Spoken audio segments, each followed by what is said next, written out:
দর্শক, আমরা লক্ষ্য করছি এক পক্ষ হাসনাত আবদুল্লাহকে ঘিরে কিন্তু উত্তেজনকার পরিস্থিতি সৃষ্টি করছেন। আমরা লক্ষ্য করছি উদ্দেশ্যপ্রণোদিতভাবে বেশ কিছু মানুষ আমরা এখানে লক্ষ্য করছি।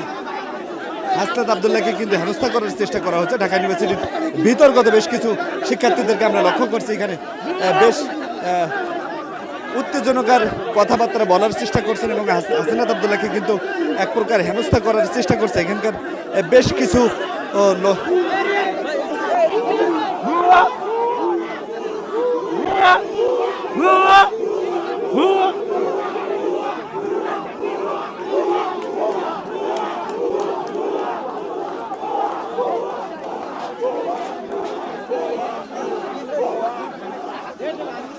দর্শক লক্ষ্য করছিলেন হাসনাত আবদুল্লাহ আসছিলেন এখানে পরিবেশ শান্ত করার জন্য। আমরা বেশ কিছু উদ্দেশ্যপ্রণোদিত স্লোগানও এখানে লক্ষ্য করছি এবং তাকে ঘিরে কিন্তু বেশ কয়েকজন উত্তেজনকার পরিস্থিতি কিন্তু তৈরি করেছেন এবং তিনি আসলে বেসামাল হয়ে কিন্তু তিনি চলে গিয়েছেন।